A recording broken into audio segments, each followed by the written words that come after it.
quelle est votre analyse de la rencontre à grand spectacle entre Donald Trump et Kim Jong-un? Alors, premièrement, je vais être obligé de vous reprendre, parce qu'il paraît qu'il ne faut pas dire Kim Jong-un. Je le tiens d'un de nos adhérents que j'ai rencontré lors d'une conférence que j'ai faite récemment à Paris, c'était à Saint-Ouen, en Seine-Saint-Denis, et qui est très gentiment venu me dire qu'il était marié avec une Coréenne et qu'il regardait mes émissions et qu'il trouvait que mes analyses étaient très bien, mais que j'avais le tort de dire Kim Jong-un. Il paraît qu'il faut dire Kim Jong-un. Voilà. Donc, on va essayer de dire Donald Trump et Kim Jong-un. Je dirais... En fait, la montagne a accouché d'une souris. C'était l'Everest, hein, c'était une montagne inimaginable. Il faut dire qu'effectivement, l'image valait le coup, puisqu'on n'avait jamais vu dans l'histoire, depuis l'apparition de la partition des deux Corées, donc pendant la guerre de 1950, on n'avait jamais vu un membre de la dynastie au pouvoir en Corée du Nord, la dynastie des Kim, hein, Kim Il-sung, Kim Jong-il, Kim Jong-un, donc qui se sont succédés. On n'avait jamais vu l'un de trois Kim serrer la main et avoir un entretien en direct avec le président des États-Unis en exercice. Donc c'est dire si l'attente avait été colossale et avait été d'ailleurs extraordinairement chauffé à blanc par les commentaires. On avait fait mousser dans quel lieu ça va se tenir, c'était resté secret. Puis après on avait découvert que c'était à Singapour. Et pourquoi Singapour? Et comment ci et comment ça? Et Kim Jong-un, il allait venir dans quel appareil et par quels moyens? Il y avait qui et qu'est-ce qu'ils allaient se dire avec Donald Trump? Est-ce que ils allaient s'embrasser sur la bouche ou s'envoyer des coups de poing dans la figure? Enfin, la planète entière a vécu là-dessus. Puis finalement, ça s'est un petit peu esclafoiré. Il y a eu 2-3 photos spectaculaires. J'ai noté d'ailleurs, pour la petite histoire, ceux qui suivent mes entretiens d'actualité pourront aller le vérifier. Vous rappelez que lorsque l'inénarrable Macron était allé à Washington, il s'était fait tirer comme un caniche par Donald Trump, et que Donald Trump lui avait nettoyé le veston, lui avait enlevé 2-3 pellicules. Eh bien là, Kim Jong-un, qui doit avoir quelque chose comme 34 ans, donc qui est nettement plus jeune que Macron, eh bien n'est pas tombé dans le piège de Macron. C'est-à-dire que on a des photos où on voit il met la papate sur Donald Trump. Pas dessus quand même, d'abord parce qu'il est plus petit, mais il le prend par la taille, comme ça, par derrière. Après ça, il y a Trump qui, de son côté, essaye à son tour. Enfin, maintenant, tout le monde, comment dirais-je, les rencontres planétaires, maintenant, sur la mode américaine, ça va être à qui va mettre la papate l'un sur l'autre. Voilà. Il y a que Macron qui a toujours pas compris. Il a comme ça à se faire traîner comme un caniche. Mais sinon, tous les chefs d'État, rappelez-vous Raúl Castro à Cuba qui avait compris le coup avec Obama, il l'avait renvoyé dans ses buts.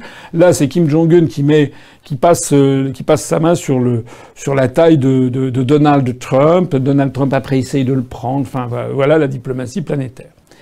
Au-delà de cette péripétie un peu ridicule, ce qui est assez saisissant, c'est de voir que finalement, entre le jeune Kim Jong-un et le senior Donald Trump, qui se piquait d'avoir un sens de la diplomatie, de la négociation plus exactement remarquable, on a l'impression que c'est quand même plutôt Donald Trump qui a été roulé dans la farine.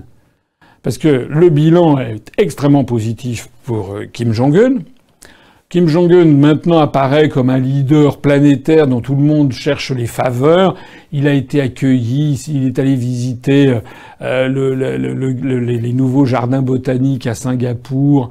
Il est sorti avec toute une escorte de gardes du corps.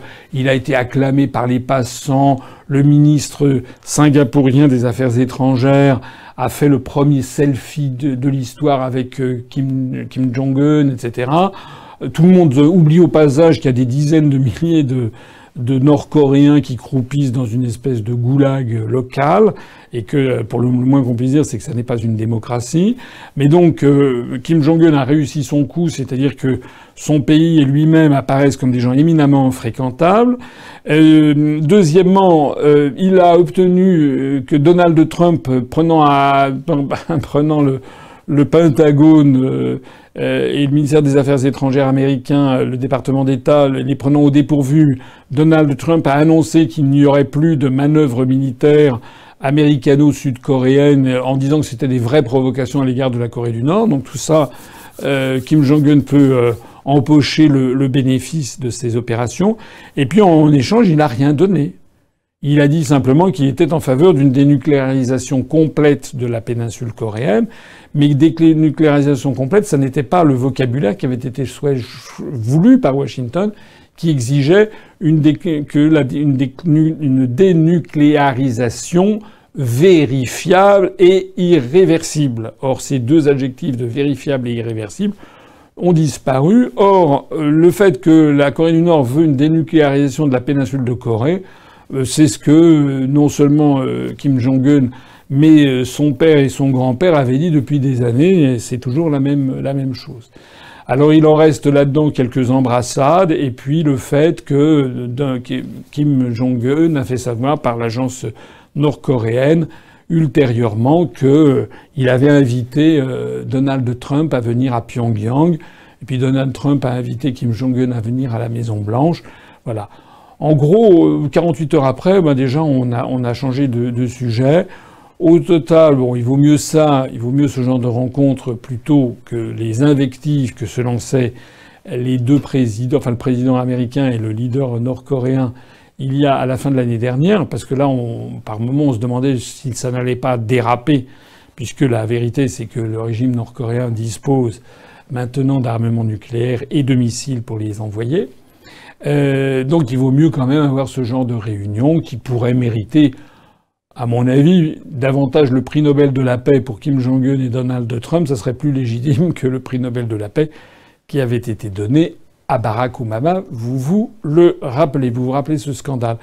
Mais au total, cette réunion, pour l'instant, n'a pas porté toutes les promesses qui étaient attendues.